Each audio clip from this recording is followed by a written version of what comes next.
Welcome to Circuito de Jerez. This is Friday. We've been racing in the rain yesterday. This is now the final race of the final round of the 2024 European Super Trofeo. Our grid is so large we had to split the field. This is the race for the pros and the pro-ams. And later today, the AMs and the Lamborghini Cup class will go into action.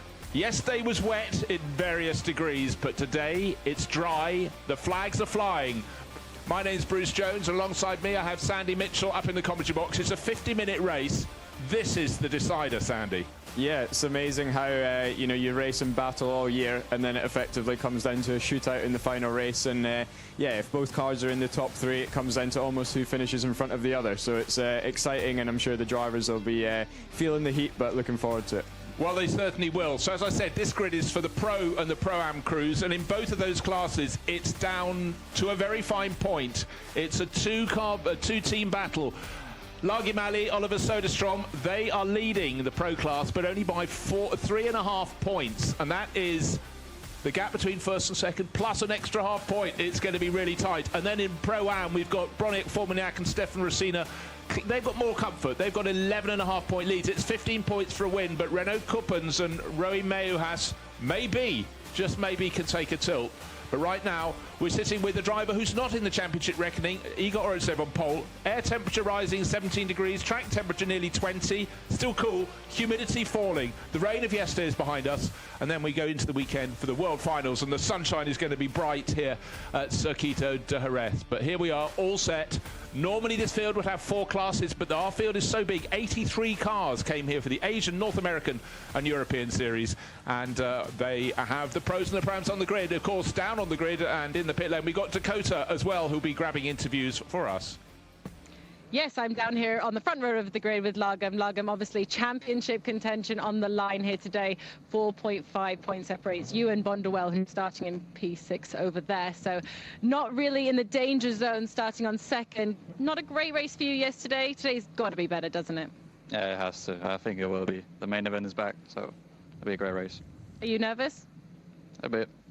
Obviously, today's conditions are very different to yesterday's completely dry race, as opposed to yesterday, which was a completely wet race. Which style kind of suits you better? I think for the first stint, we have to preserve the tires because it still is a lot wear on the tires. So Oliver will be kind of pushing, but sort of still reserving the tires. But that's the strategy. What's the advice you're giving Oliver before the start?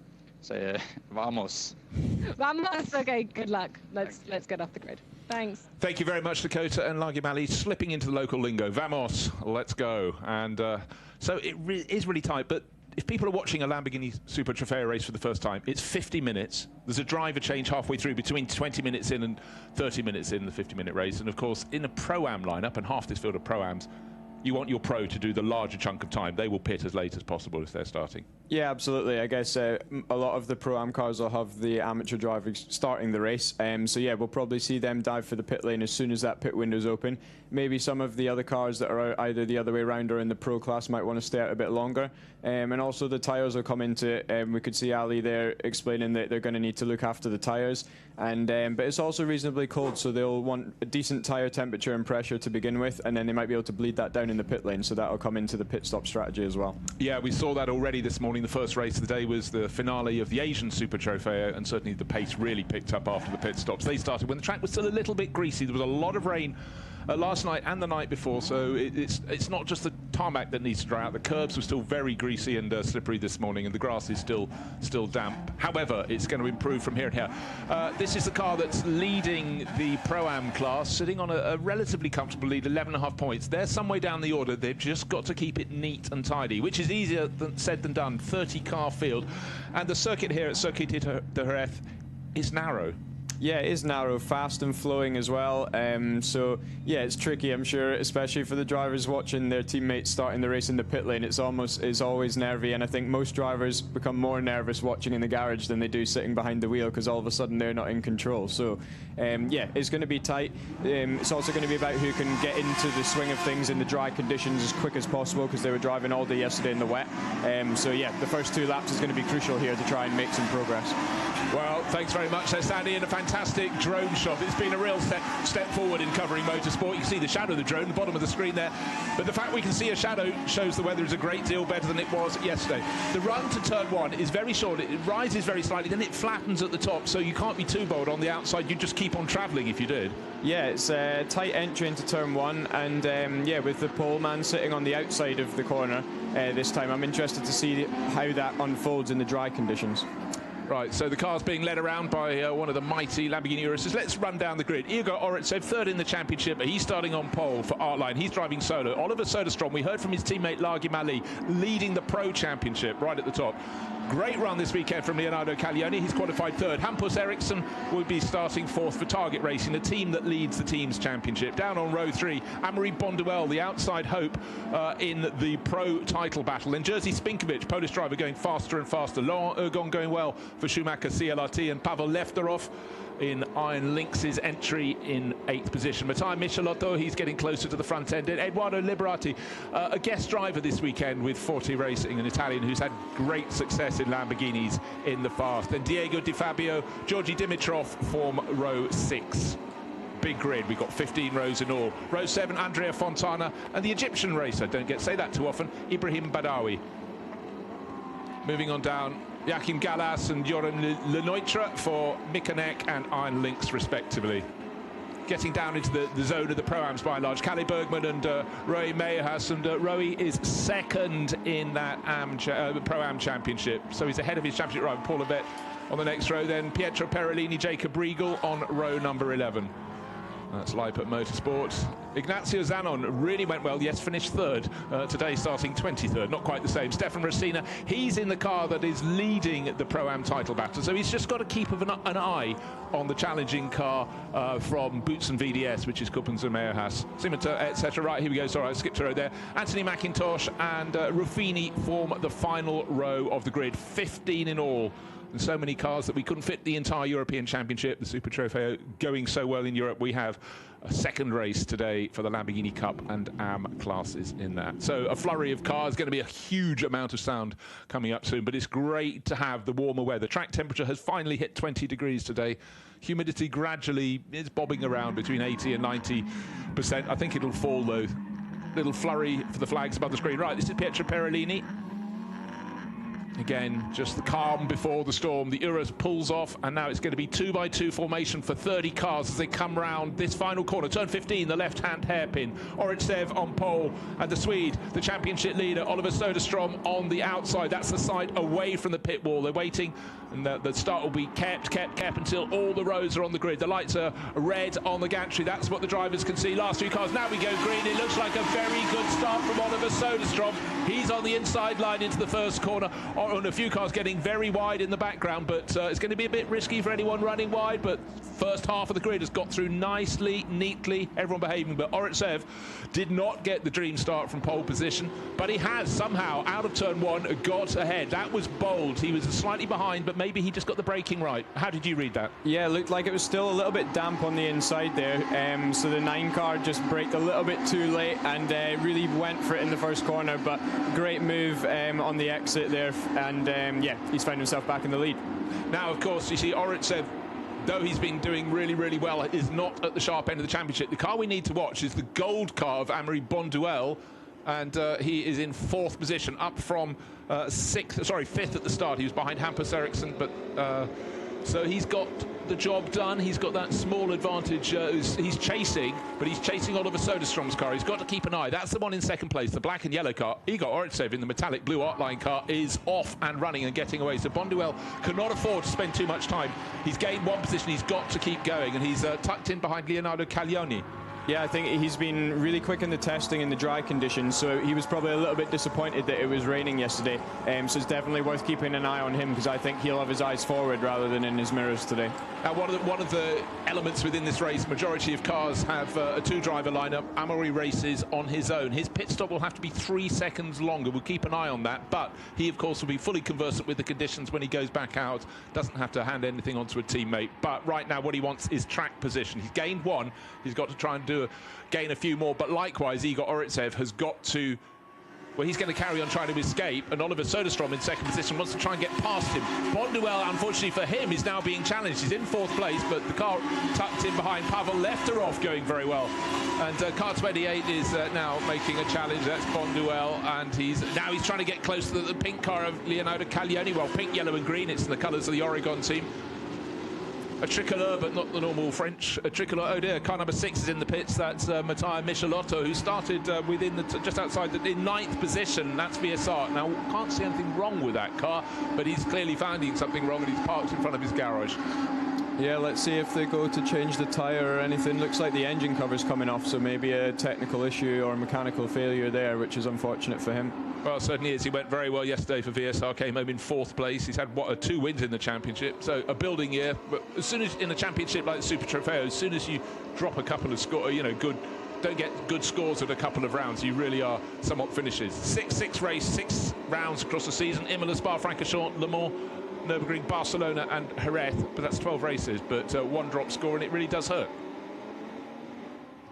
Right, let's have a look. Oritsev clear by the best part of 2 seconds, and in behind, oh, well, that was clearly going to be off the track and beyond. That's between turn 7 down to turn 8. Car number 2 as the boots. And now, this is important. That's Roy Meeuwhaas, who is second in the AM Championship, the Pro-Am Championship, and that, one would feel, has spiked the gun completely. Yeah, I mean, they were on the back foot already going into this race with the point disadvantage, but yeah, now it's going to be a very tricky fight back for them. Looked like he was just squeezed onto the curb as we see Bonduel going up the inside over the damp patch, but he's got it done for now.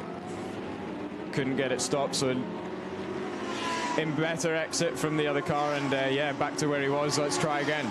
Well, let's try again, but any mistake he makes, and he's got Pavel Lefterov looking to pounce. The gold car is one of the championship challengers. There it is, BDR competition. Amaury Bonduel, it's the battle for 3rd place. He wants to get into 3rd place, because then he can set off after Oliver Soderstrom. Oliver's actually matching the pace of the race leader, Igor Oritsev, within a few thousandths of a second. There he goes through the screen. Then Oregon team with Caglioni in 3rd, Bonduel still in 4th, Lefterov in 5th, Hampus Eriksson, who lost a little bit of ground, is in the black, white and red car in the background. He's holding down 6th, just ahead of the leading Pro-Am runner, which is Eduardo Liberati, a guest entry, if you will. You know, he's joined the show late, but actually here largely to tilt, one feels, at the World Finals. Yeah, it looks like we saw the same happen to Bonduel as we saw with Soderstrom at the beginning there. Just braking on the inside, but it was just a little bit damp, and he's just gone in a little bit too deep. And yeah, the switchbacks come into play. Just hearing Dakota reporting from the pit lane that it was a gearbox issue for Matteo Michelotto, so that is a real disappointment for the Italian. This isn't the Oregon team car we've been looking at earlier. It's car 14, Pietro Perolini, here being a little bit out-muscled. Again, lots of people try different lines going through the turn 6 hairpin, and he was the one that ended up on the outside line. But the whole way down this field, 30 cars in all, 29 still running because Michelotto's gearbox problem. There's battling everywhere, except for Igor Oritsev.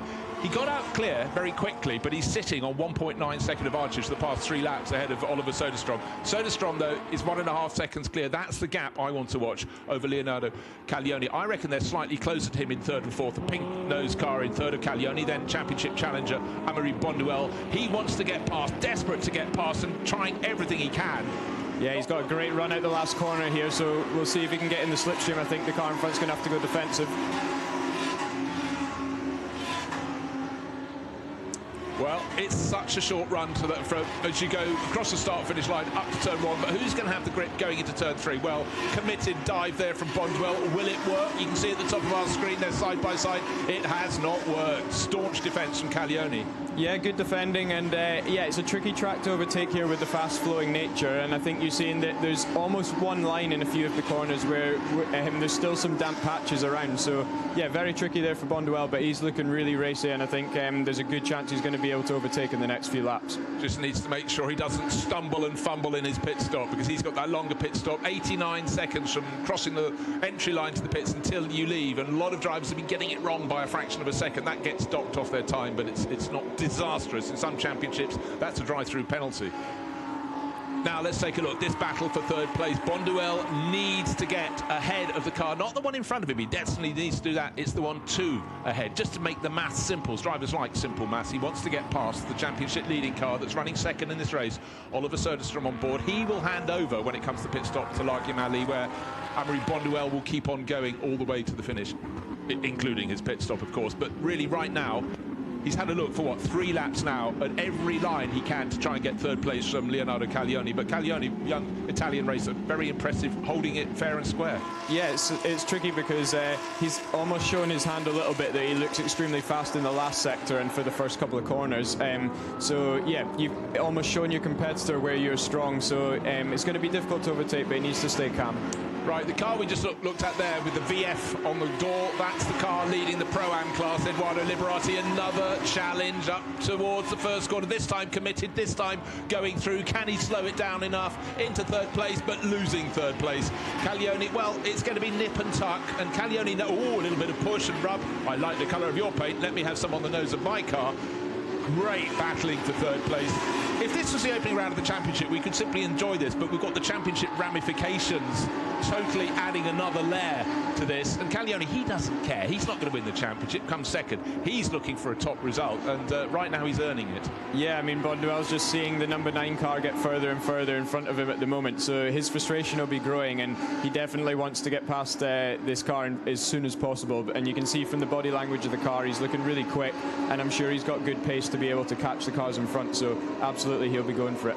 He has, but actually looking at Leonardo Caglioni's season, he started with the 3rd and 4th at the opening round, so you think they're going to be championship challengers, and hasn't been on the podium since. It's tumbled apart. So in terms of his mojo for the close season, this is great. It's picked up at the end of the season. Yeah, and great timing going into the World Final as well, you know, a good confidence boost. And yeah, you want to try and make a statement in these races to the other American cars as well, that you're maybe potentially one of the cars to beat going into the weekend. So there's that added aspect of it as well. Well, it is also a massive shop window, because don't forget, a lot of the drivers are young pros, and they will have AMs from Asia, from North America, looking to find a teammate for the following year. So everyone's putting their hand up if you're at the front of the field. Right, what's the gap first to second? Well, it stayed at 1.9 for ages. It's now 2.8 seconds. The car just going out of shot was Oliver Soderstrom, the championship leader. This battle, though, for third place continues to rage.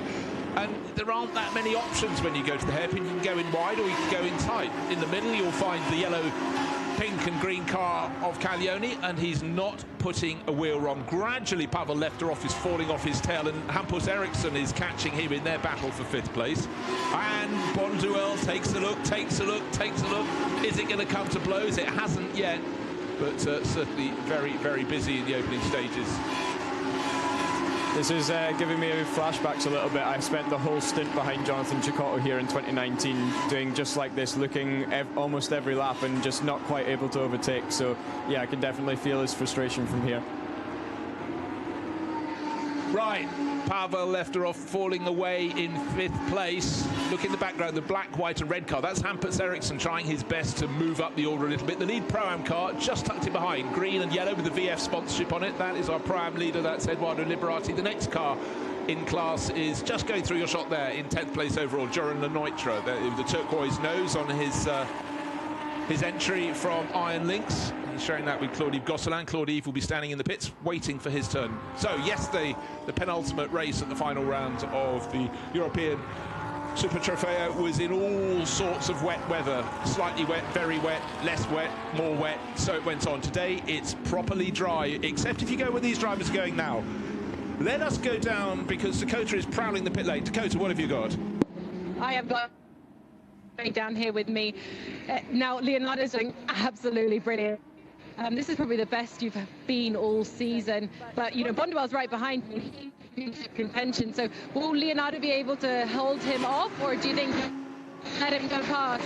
Obviously, you're going to want the podium. Actually, fight for the podium, because we have the pace, and it's been since we haven't been on this podium. It's been similar, so we're going to and fight for this podium. What are the challenges of today's conditions as opposed to today?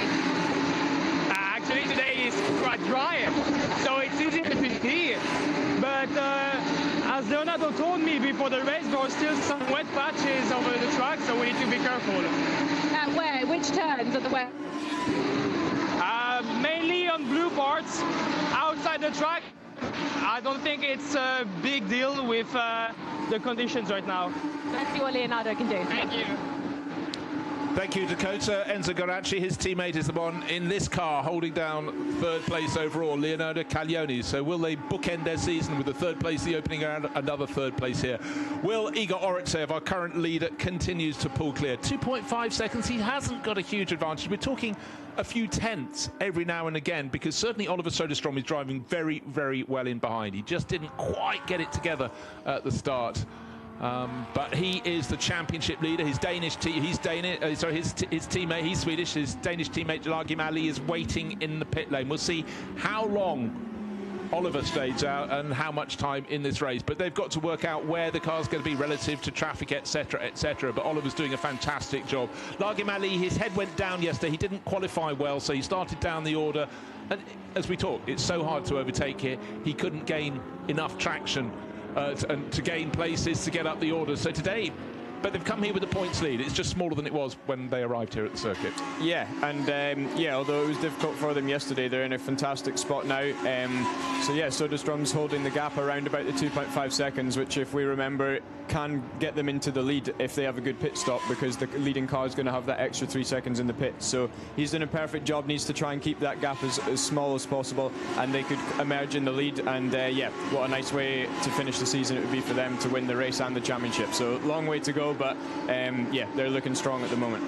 Yeah, so the magical number is be within just under, if you can get it under 2 seconds, first to second, they automatically ought to come out in the lead. Ifs and buts and maybes, and we're not at the point where the race leader is going to catch the tail end of the pack.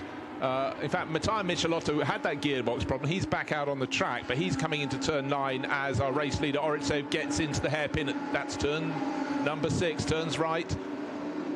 And the rest of the order streaming through turns 4, 5 and 6 down that back straight.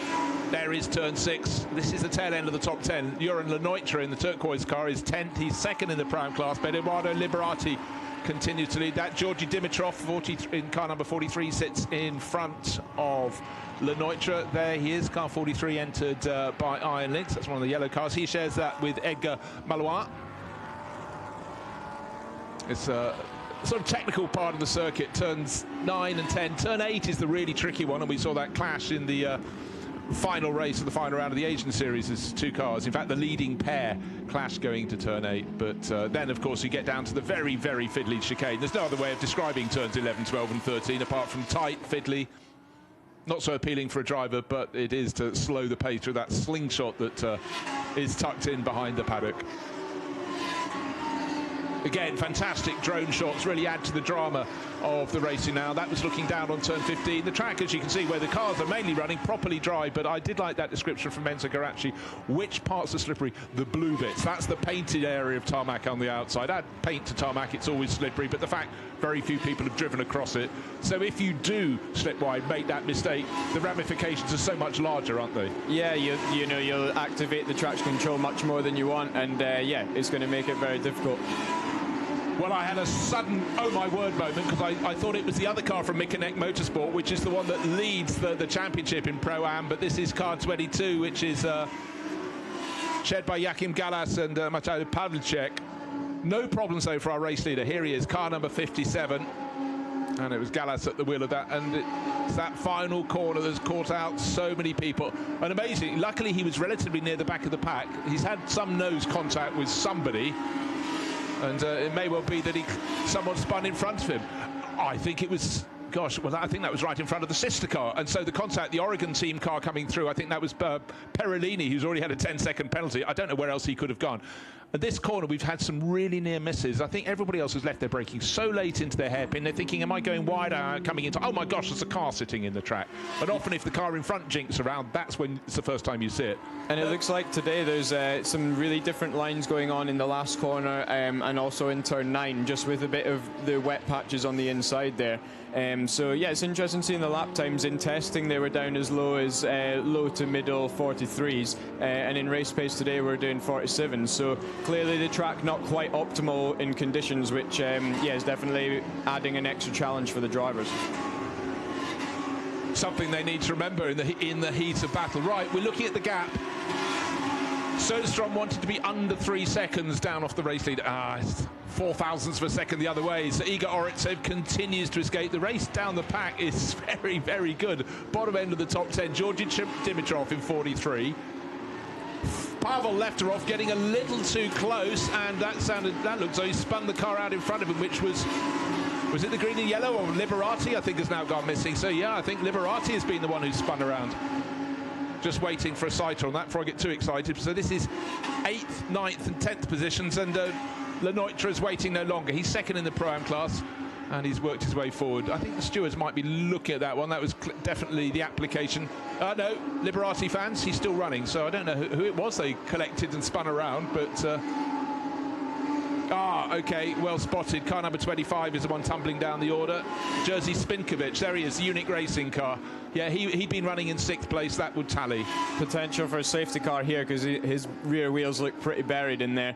So he's maybe tried to get on the gas, and it's just dug himself into the gravel. So big problems for the race leader now, because if this all bunches back up, he's no longer got that 3-second advantage. And yeah, it's amazing how the race is looking so good, and now it can become so much more difficult.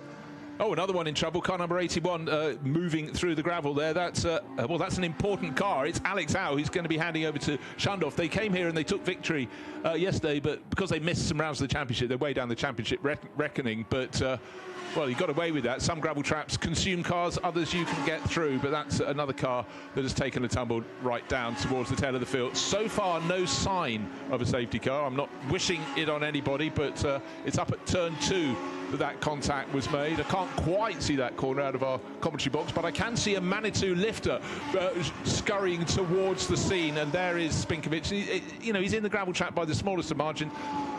His tyre marks tell the story, locked up backwards, having been pitched around. Yeah, this is going to be interesting, because I believe we've only got about a minute and a half till the pit window opens. So you might see some cars diving for the pit lane nice and early to try and get their pits done before the safety car comes out, because I don't believe you can pit while it's out. So yeah, we're going to see here some strategy calls very soon as well. Jerzy Spinkovic very much the innocent party in that clash, and one does feel there's going to be some little investigation. And I think Pavel left her off, you know, will be focus of some of that for a while. Various other incidents under investigation. Oh, and it's now, yes, car number 25. Jerzy Spinkovic turned to under investigation. Not him, he was hit, but that is the moment. And so that great battle, 4-car battle, it's now split down to 3. What's happened is Georgi Dimitrov was right there with the other cars behind him, and as they had that moment, he's gained a couple of seconds, and he's or a second and a bit, and pulled clear, and now sitting comfortably in 7th place overall. So teams are just trying to work out when best to come in. 30 seconds from now, the pit window will open. The safety car hasn't been deployed, so that actually makes life a whole lot simpler. But what has happened is that Igor Oritsev, he'd been chipping away like doing a sculpture. Gradually, just the nose was being revealed, the head was being chipped down, and then his 3-second margin is down to 2.5 seconds. What's going to be this time? Oliver Soderstrom. Safety car has come out, and it's just before pit window is open. But already a car in the pit lane. That will be for other reasons coming through. Can't quite see its number as it goes past us, but although the rescue vehicle, the lifter, has gone down to turn 2, it hasn't yet got to the car that was spun. Hold on a second. Oliver Soderstrom has dived into the pits. I couldn't see which car it was that went in. That was before the pit window was open. I think he's driven through the pit lane. So, yeah, I'm confused as you are. But either he's gone for the pit lane to try and get in before the safety car, or the team have misjudged it. He's come in too early, so they know he can't stop, and they've gone back out the pit lane again. But you can pit under the safety car. Okay. So, but he was still too early. Everybody else was coming in, or else we might as well disqualify the whole field. But haven't seen any other signals. It's suggesting. I wonder if he's had a moment like. It's going back a very long way when Mika Hakkinen came into the pits once and he hadn't been called. Yeah, no, it's 1998 Australian Grand Prix, just for your reckoning, and was waved back out by his bemused crew. It can happen, but quite here, clearly everybody here is now looking to do these pit stops. 86 seconds if you're at a 2-driver lineup. That's from the moment you enter the pit lane, cross the white line, until you leave, and the white line is just beyond the start-finish line. Igor Oritsev, no, he doesn't fancy the pits for now. He's not got a driver to hand over to. He will keep on going. The track will be nice and empty for him now. He's got, well, he doesn't have the fastest lap of the race. Matteo Michelotto does, but this time around he's coming in. And that's quite clever, because the others coming in and, well, I'm just going to go down to the pits. Dakota's got news for us.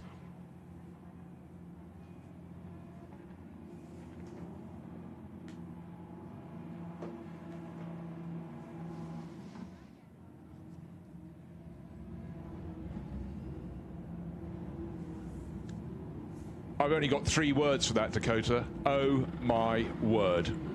For the championship, it's huge. I mean, yeah. Big mistake when the pressure's on, and yeah, it's so difficult in those situations because you're trying to not get to the pit entry line before the pit windows open, and they're just a matter of seconds too early, because you could see a load of cars came in behind them, but because they're behind them on track, they can pit on that lap, whereas the target racing car can't, so they have to do another lap, or sometimes if you can be clever, you have the engineer in your radio counting down to when the pit windows open, and you can come in extremely slowly to try and not make that mistake, but a real misjudgment there. But you know, let's go back down, Dakota. What's happening in the pit lane?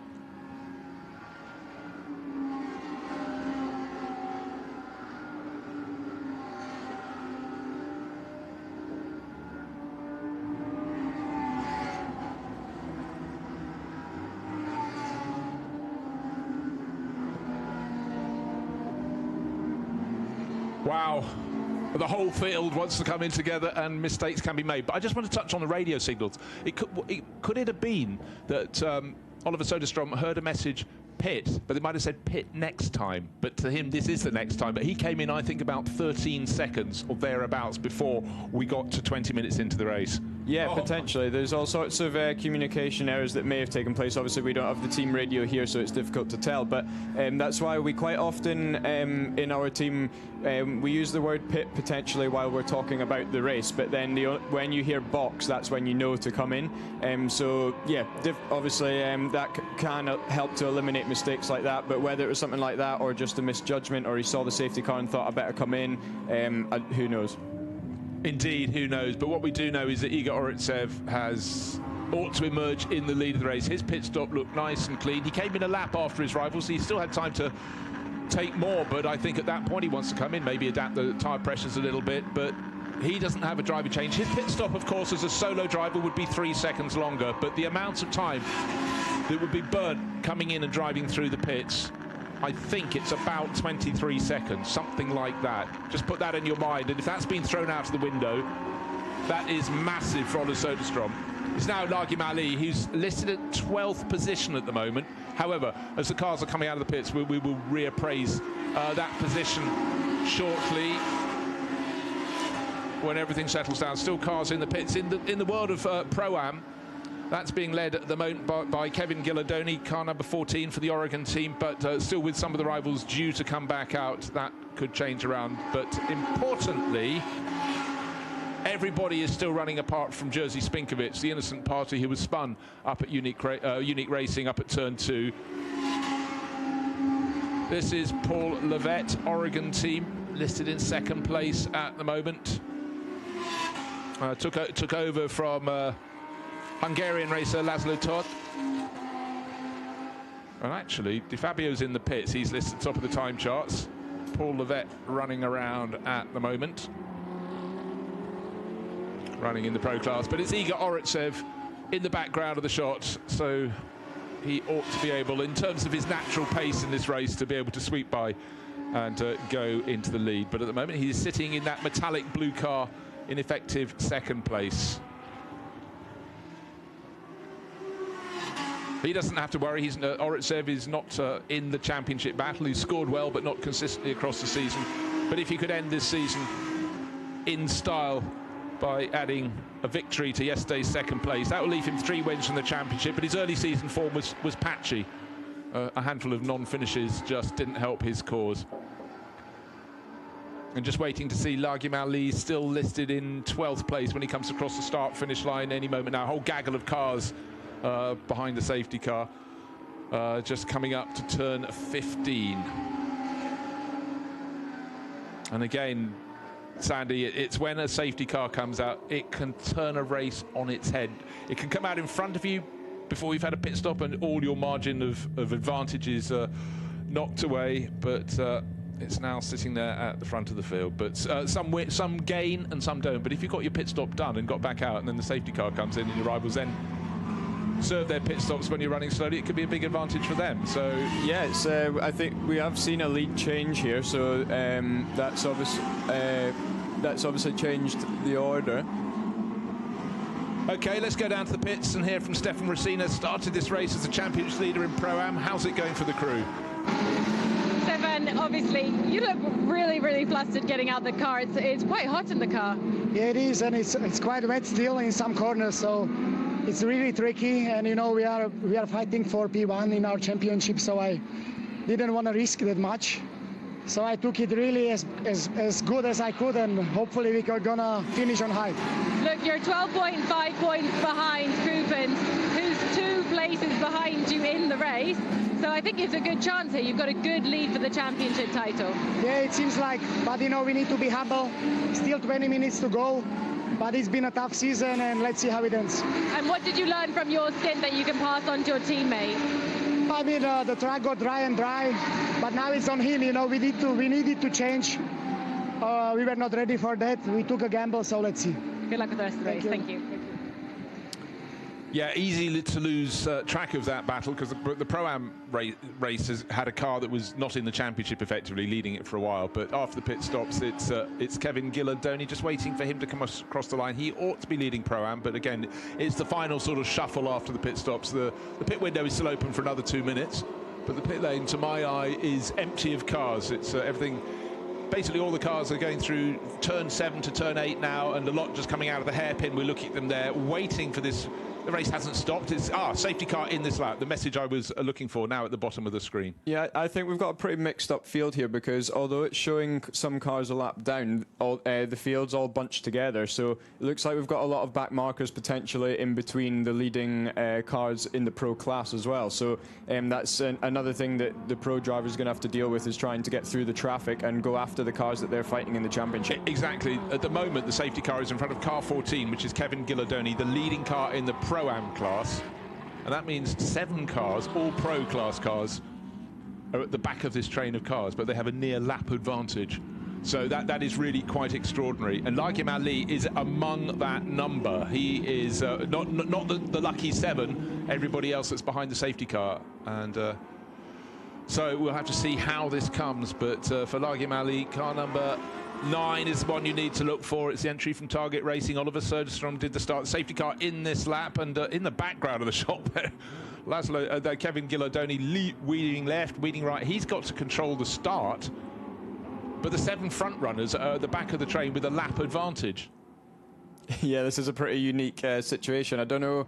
Maybe the leading car overall pitted a lap later than a lot of cars, and I think that's potentially confused when the safety cars picked up the leader. You know, I think that's the thing, because always as a commentator, and you'll find when you're watching from the pitch, you look at the timing screen, and when it gets to the flurry of pit stops, you can't say definitively whose way, unless you knew exactly when they came into how they are in the cars behind them. So it's like the start of the race all over again. Here we are, we've got 20 minutes remaining, the last race, the 12th race of the 2024 European Super Trofeo, and Laszlo Toth is going to escape at the front of the field. We thought it was Paul Levette. They've flipped it over to Laszlo Toth, the Oregon team, but we're waiting for everyone else to come through. So they've put the 7 cars we were talking about and sort of dropped them to the tail. No, Laszlo Toth with Kevin Gillardoni leading this other pack of cars, someone running a little bit wide up at turn 2. Well, that happens, but the big question here is, where is Amaury Bonduelle? Well, he's listed as 4th overall. He hasn't really been at the sharp end of the field. He's been thereabouts, but it was all about Oretsev leading from Soderstrom, and then Oliver Soderstrom. If you blinked and went and made a cup of coffee or something, you'd have missed the fact he came in from 2nd place, looking very strong for the championship. He came in just before the pit window was open, had to drive through the pits and return to the circuit. Igor Oretsev now leads from Enzo Garacci. Leading the Pro-Am class, still Kevin Gillardoni.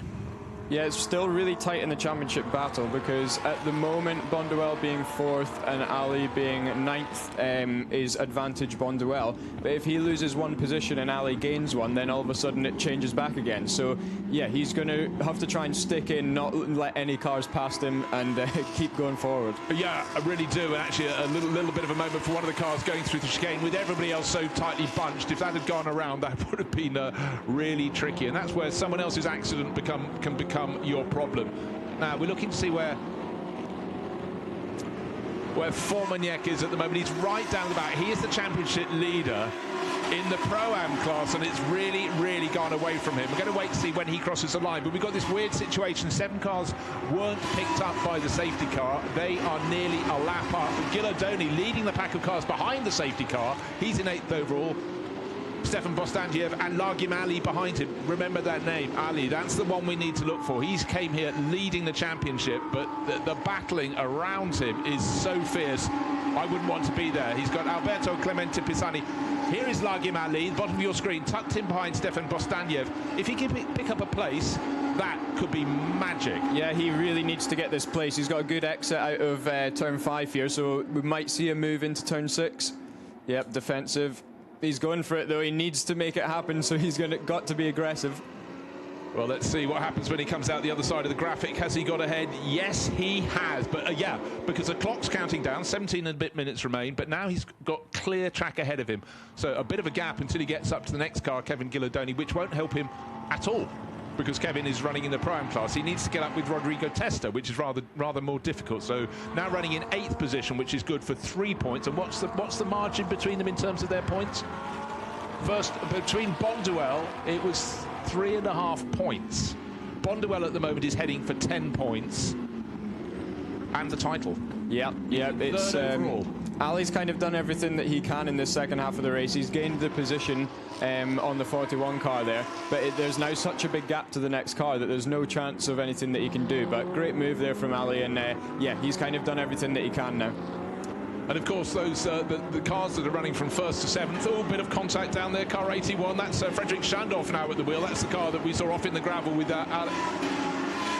teammate Alex Au, but he's gaining places. But the first 7 cars are at the back of this pack. They're working their way through, and the one who cannot afford a mistake in that is Amaury Bonduelle. He's in position to win the championship by a small margin, but one little move going past a driver who he's not normally racing against, and it could all come to a horrible conclusion. Yeah, because they're absolutely not used to being in this position. They're at the front of the field, 3rd overall, but with almost all of the Pro-Am cars in front, and some of the slower Pro cars as well. So he's got loads of traffic to try and get through while being under pressure from behind. So it's absolutely not what he wants when he's trying to just drive nice and steady to win the championship. Oh God! But yeah, if he can keep it on the black stuff and keep going round where he is now, he'll be good. Okay, but I can offer maybe a tiny bit of hope for Largim Ali, because the car that was running 7th with Laszlo Toth has just driven through the pit lane. Whether it was a drive-through, I didn't spot, but anyhow, that may gain him a place, but it may not, because I think such was the advantage of the first 7 that you could drive through the pit lane, lose about 20-something seconds,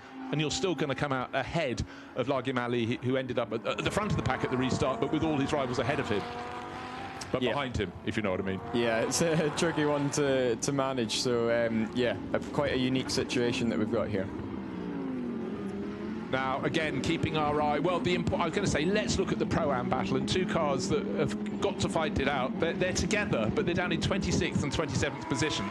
But the one that's ahead on points is in front, so that's very simple. If Broniak-Formignac can finish ahead of Renault Coupens, that's car number 11 ahead of number 2, then the title will be his. That's not where they expected to be fighting, but sometimes when you've got a battle at the end of the season, all you care about is where is my championship rival. I don't care if some class rivals are ahead of me, it doesn't matter, but it's where are they. Now, here's Amaury Bonduelle, car number 28, championship leader. He came here last year, didn't win the European title, but he did win the World Finals. Maybe he's going to do it the other way around.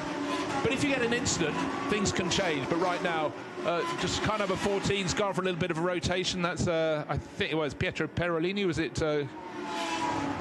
No, it's Kevin Ghilardoni, and he was the driver who was escaping at the ahead of the pack at one point. But anyhow, he's had a moment, but it hasn't affected anybody. Car number 11, that's Broniak-Formignac, right in behind. He's the Pro-Am Championship leader. Oh, he's suddenly gone crazy. Car 76 off into the gravel. That's Schumacher CLRT. That's Lucas Papin.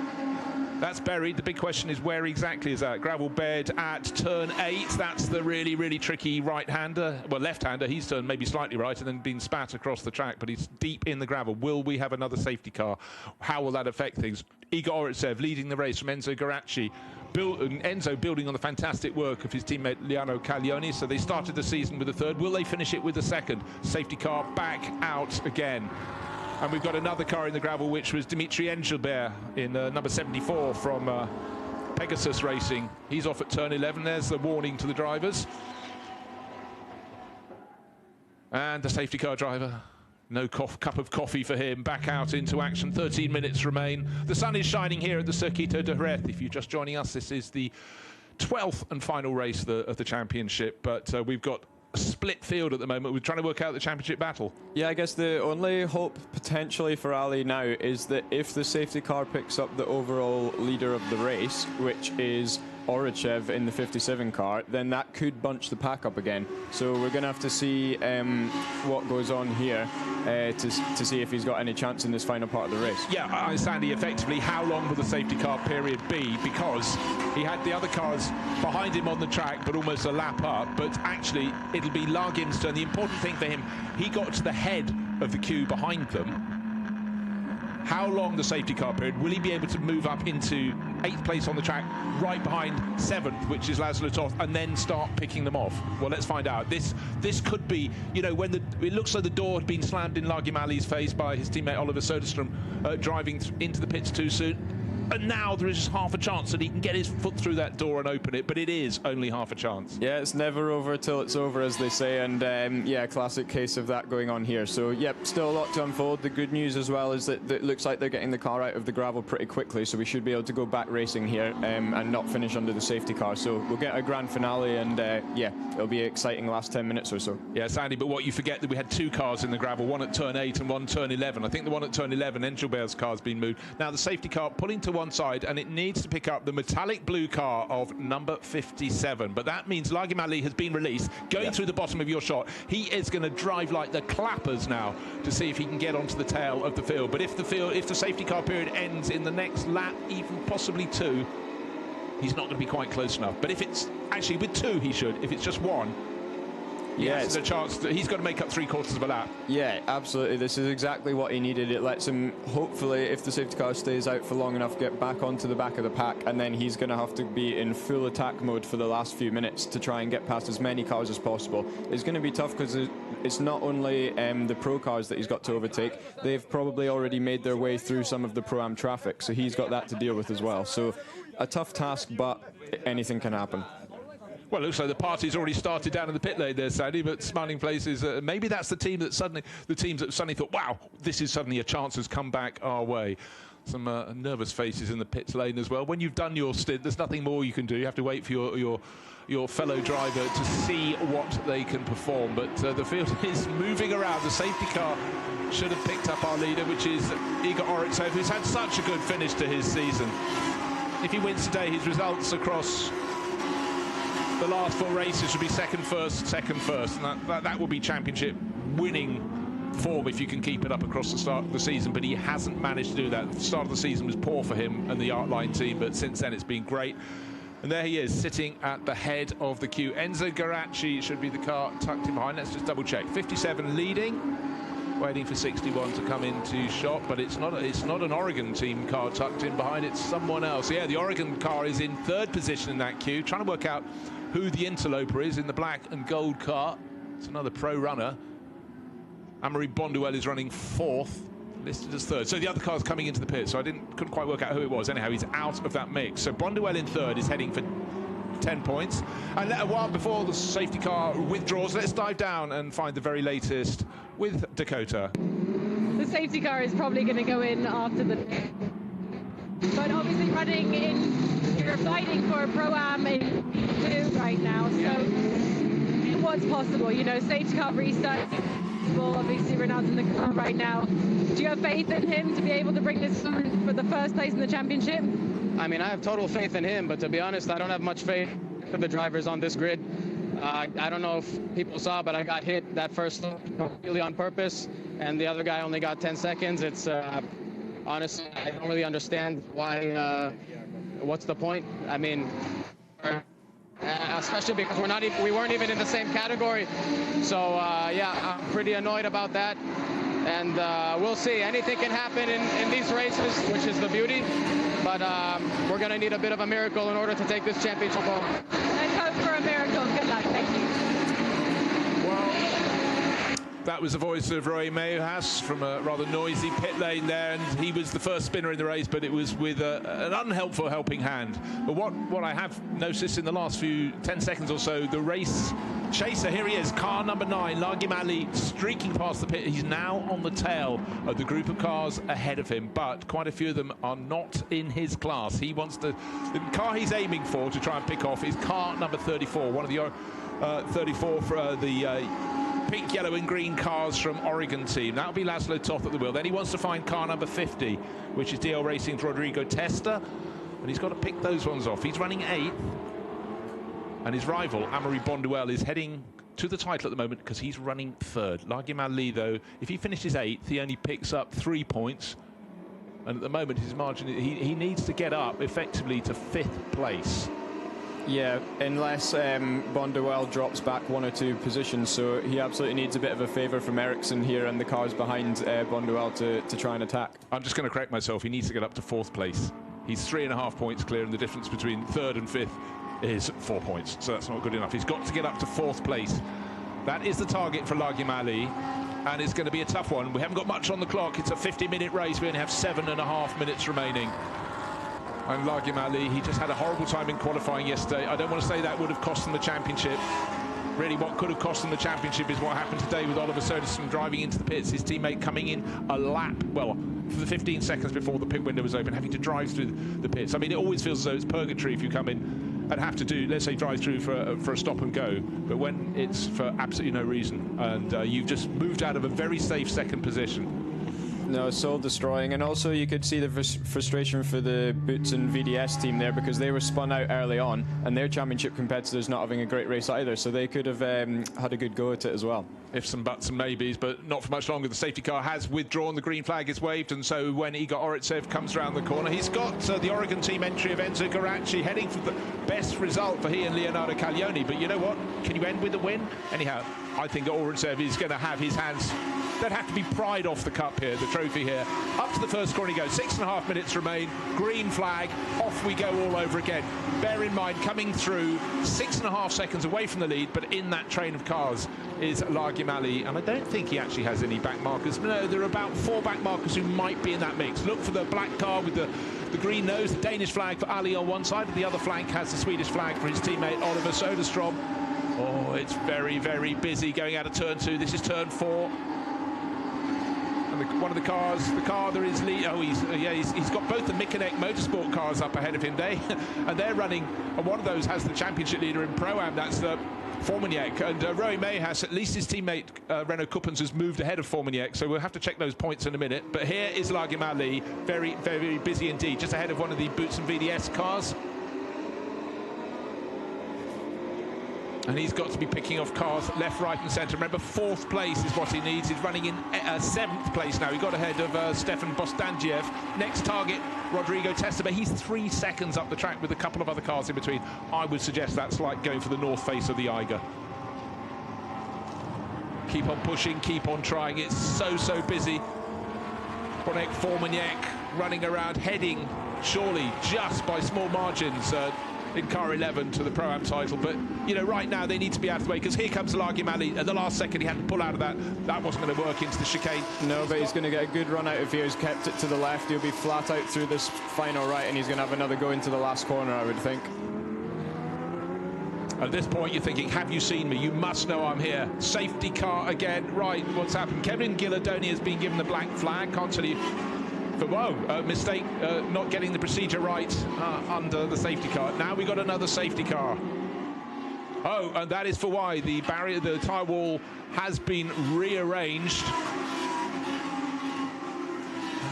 Car number 10, 4.5 minutes. That will probably mean the race will end under safety car, which would mean Amaury Bonduelle will be champion in the pro class, and Bonek Formignac and Stefan Racina likewise in the AM class. But number 10 looking not how it left the garage. That's Guido Luchetti and Callo Bergman. It's Luchetti that has had the hit. And that is not going to be a car you just pick up and tow away very easily at all. So it looks as though this may well end under safety car, which would make it another win for Igor Oritsev. He was second yesterday. Not counting my chickens just yet, but certainly the race director is considering all options down there. But for Oritsev, he's just had a fantastic meeting and had this under control. To have 2 safety car periods, one in his first stint and one in his second, has really negated his advantage. Safety car at the moment looks as if it's sitting in front. If that car is number 61 behind, that is the car in second place. But it could be another car from the Oregon team. The car in no, it's not. He's got some other cars. He's waving them past. The car he wants to pick up, it's a blue metallic car with the yellow flashes from the Artline team for Igor Oretsev. And he's sitting just in front of Enzo Garacci. Amaury Bonduel, the champion-elect, with, what, 3 minutes left, is running in third place. So it's sort of come to him. But his race, for the Belgian racer, he just had to keep out of trouble. Yeah, sometimes that's all it comes down to. Let your competitors make the mistakes, keep putting the pressure on. He's there when he needs to be. Him being in the top 3 is making a massive difference, because the points in the top 3 are obviously much higher, and yeah, it's going to be enough for him today. So yeah, fantastic for him, and yeah, like we say, pretty big incident there, so likelihood this is going to finish under the safety car, and quite nice for him. He can actually start to relax potentially, and try and take it in and enjoy the moment. Yeah, so just seen Amaury Bonduel in the gold car of BDR competition. And a few places back behind him in the running is the number 11 car from Mechanic Motorsport. And I'm seeing some people changing into their presumably championship-winning T-shirts in the pit lane. And for Guido Lucchetti, then that's the uncomfortable walk across the track. His number 10 car really rather battered between turns 7 and 8. Red flag, well, that's not surprising, because his car sitting not in the gravel but sitting in the track, and there's a fair bit of debris down there as well. The front runners ran through it. So for Artline, well, they've got the job done. That's a win again. Second yesterday, and having won one of the rounds of the previous races, the previous round, and today Igor Oretsev has done the work. Fantastic race from him. I mean, yeah, you know, he's made a real statement today, pulling away at the front of the European field, and I would say that makes you a strong favourite going into the World Final, or definitely a contending car. So yeah, he's going to be looking forward to getting back on track tomorrow and giving it a good go.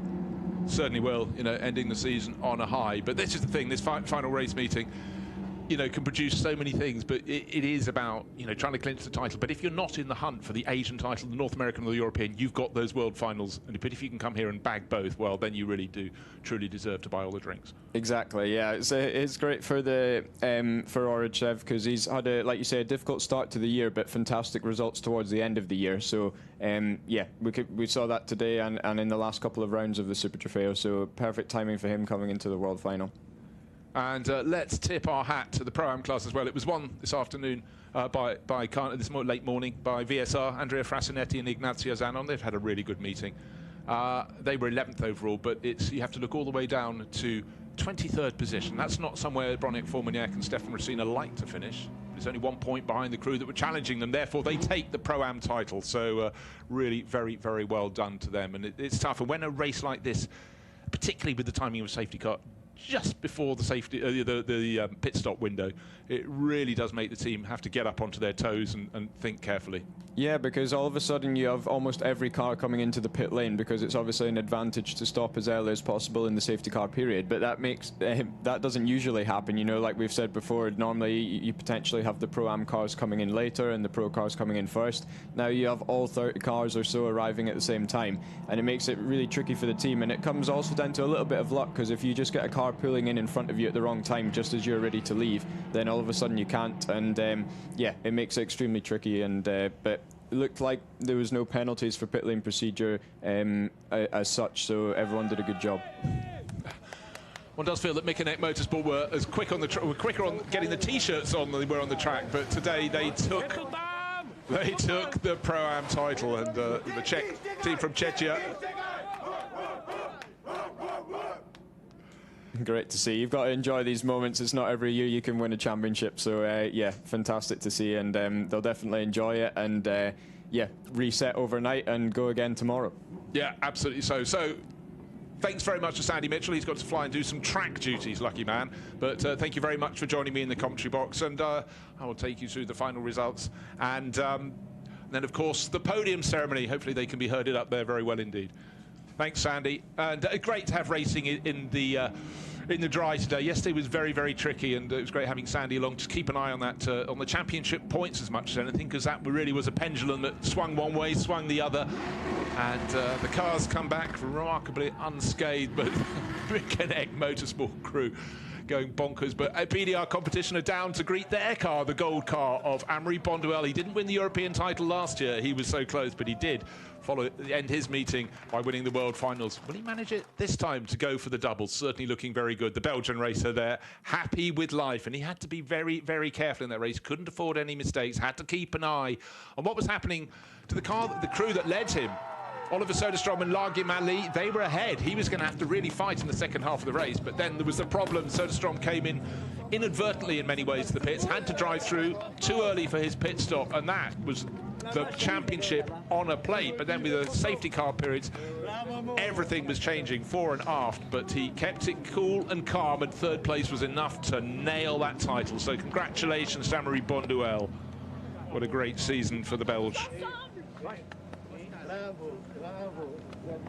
So much for the team chiefs to keep informing their drivers about, you know, the constant questioning when you're the driver in the car, you know, what's happening, where's my championship rival, can I see him? If you can't see him, that's when you really start to doubt, and that's what happened. He won't have understood to start with where Oliver Soderstrom had gone. He was up ahead of him on the track, 2 places up the track, but within sight, and then he disappeared into the pits, and there must have been confusion for Amaury Bonduelle, but then when it was clear that, unfortunately, Oliver came in too soon, that meant a huge time deficit for him, and his teammate Largim Ali, when he came in the next time around and pitted, Ali took over, but then the safety car had split the field. He came home in 7th overall, but that wasn't going to be enough. I worked out he had to come home 3 places higher. That he couldn't manage to do. He fought really hard at the end.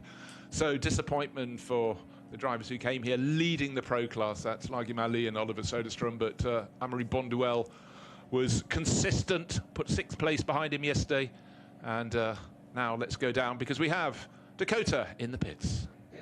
We are with the race winner. Fantastic weekend for you, a 1st and a 2nd place.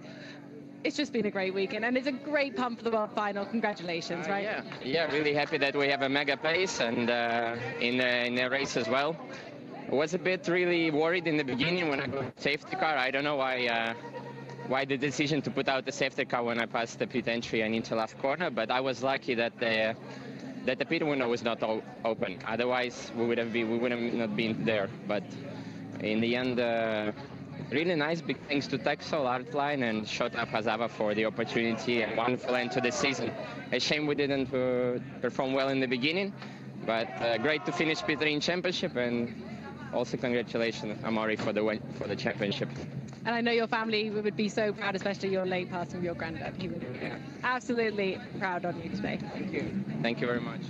Thank you, Dakota. So gold standard driving from Igor Oretsev, but as he pointed out, the jeopardy was there. If he'd been the wrong side of the timing of the safety car, all that work would have been undone. But on a track that, even though it looked dry, was still slightly slippery on the outside, he didn't put a wheel wrong for Artline. So what a weekend he has ahead of him. The form he's carrying from a 2nd place here in the wet on Thursday, a victory here in the dry on Friday, and he's also... And let's go down to this year's championship. 3rd place today, but Amaury takes the title.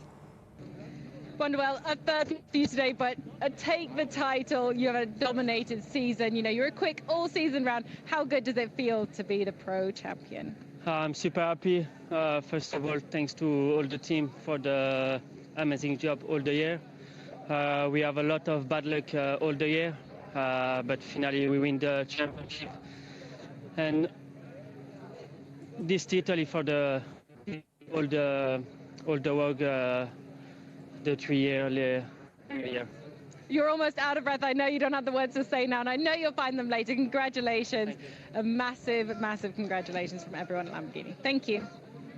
Thank you very much, Dakota, down there with Amaury Bonduelle. And it was a really tense race for him, but when you're having to work out exactly where everyone else is. But he kept his title rival in sight, and then when they didn't become a problem anymore, he just kept it together. And 3rd place today, very successful season for him. But you could just feel the tension falling away. It's almost as Amaury doesn't quite believe the title is his as yet. His crew were down there from BDR competition to greet him and convince him. And maybe now, as he heads up towards the podium, he can start to relax. But his golden car is the golden ticket, and he's got the golden medal. And in the background, could I also congratulate the Oregon team, because the crew that came through to take second place today, they started the season with the third place in the opening race of the opening round at Imola. That's Leonardo Caglioni, young Italian racer, with the young Frenchman Enzo Garacci, and they've ended with second place. That's the 61 crew, so congratulations to them. That's given them a real boost going into the World Finals Saturday and Sunday here at Circuito de Jerez. And let's have a look at the classification. So at the end of a truly wild race with a couple of safety car periods, victory to Igor Oretsev in the end by 1.7 seconds. He had all the answers to the questions. Leonardo Caglioni and Enzo Garacci in second place. Amaury Bonduelle, third place. He'd normally want to win, but third place was enough for the title today, because his championship rivals, Oliver Soderstrom and Larguim Ali, had their problems, ended up down in seventh place. It wasn't enough for them. So the title to BDR competition. And in the Pro-Am class, Andrea Frassinetti took that with Ignazio Zanon in 10th overall. 11th place for the guest drivers, Alberto Clement Pisani and Eduardo Liberati. They came second in the Pro-Am class. And third in the Pro-Am class, Alex Au and Frederick Schandorf. That car was deep in the gravel, but it kept going and took some useful points. We headed out with 30 cars, and at the end of a fairly incident-packed race, we had 26 still circulating at the end, and a lot will be learnt. The track is dry, and it's due to be dry for the rest of this meeting and the two races that will, the 2 days of racing for the World Finals to follow. But right now, those that got to the back of the podium ceremony, as the first drivers are called out, telling their stories and sighing with relief. And let's have a quick look at some highlights.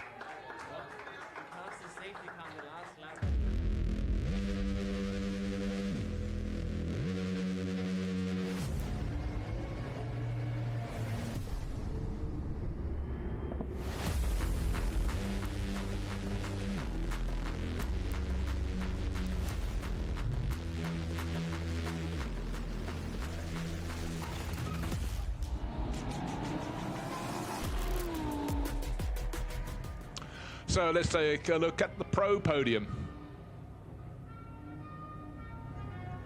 As the national anthem rings out for Igor Oretsev, the race winner.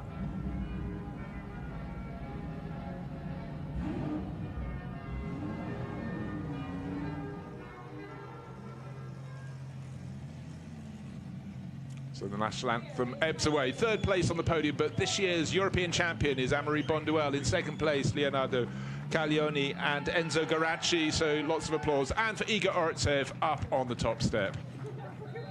So the European season is not fully over, because we've got one final race, and that's for the Lamborghini Cup and AM classes this afternoon here at Circuito de Jerez. But that is a sign, the fact we have so many cars, we split the grid. And it's not just the drivers, the team managers get a trophy as well. And this is Artline team. You could see them enjoying life down in the pit lane at the end of the race. And congratulations to everybody up there on the podium. And now there is our champion for 2024, just coming up on the right-hand side of the podium in the yellow boots. BDR competition's champion for this year, Amaury Bonduelle, but the driver who ended the season in a real high. Second place yesterday, victory today. The driver in the middle there, Igor Oretsev. But look out for the crew, the young guns there, Leonardo Caglioni and Enzo Garacci. They really have come good at this final meeting of the year.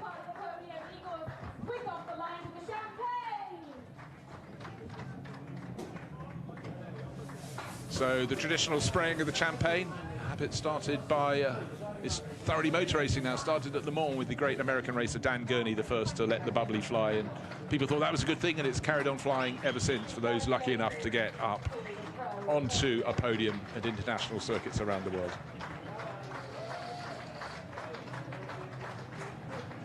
Plenty of applause, still got one podium to follow, which is for the Pro-Am finishers. The top three, of course. But this is the car that won the race today. Artline team, car 57, Igor Oretsev. He rode those curves so beautifully. And there is the final standings. It was tight at the end, but third place put Amaury Bonduelle clear by 2.5 points from the chasing Larguim Ali and his teammate Oliver Soderstrom.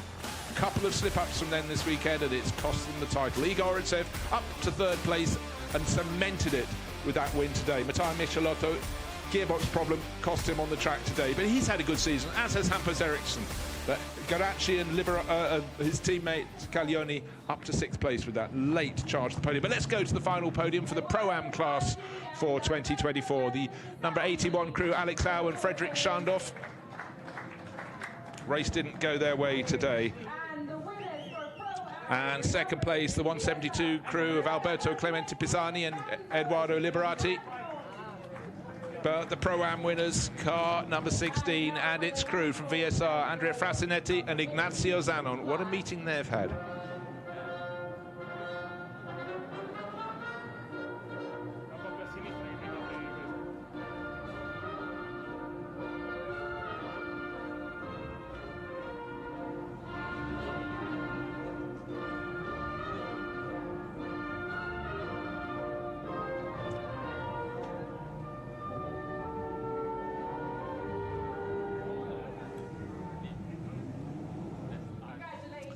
So congratulations to all parties there. And the final set of Super Trofeo Europe trophies being handed out for the Pro and the Pro-Am classes. This is the Pro-Am class. And the young racers on the left-hand side of the podium, we'll see a great deal more of them. They took 3rd overall yesterday, but today they actually won the Pro-Am class. Sorry, they did right at the front of the Pro-Am class. There we are. Frasinetti and Zanon on that top step. 10th overall today, 3rd yesterday, but great experience, and also learning how to operate when the safety car comes out. There are a few little fumbles out there, but again, it's the crews, the teams have to brief their drivers properly, and they have to encourage them, teach them how to drive in wet, in the dry, but smiles all around for them up there on the top step. And for Alex Au on the right-hand side, who was thinking, I wish I hadn't slid off into the gravel on the opening lap when things were getting very, very busy indeed, because Frederick Schandorf, we saw yesterday, able to make them a winning duo. They won yesterday's race. Today, not so lucky, and they ended up in the eventual 13th position overall, but good for 3rd place in the Pro-Am class, so points in the bag for them. But that title was sorted by Broniek Formaniak and Stefan Racina, down in 23rd position today, but that was enough to wrap up the Pro-Am title after a fantastic season for them. So congratulations all, and this is the car for VSR, Vincenzo Sospiri Racing, that took the pairing of Andrea Frasinetti to the top, to the race win in the Pro-Am class. But Broniek Formaniak, Stefan Racina out clear. Renaud Kuppens and Roy Mehas, we heard from Roy, they got knocked off the track very early in the race, and that really made their championship challenge all the harder. Guido Lucchetti ended up with a very damaged car at the end of the race, but he holds on to 3rd place in the Pro-Am rankings.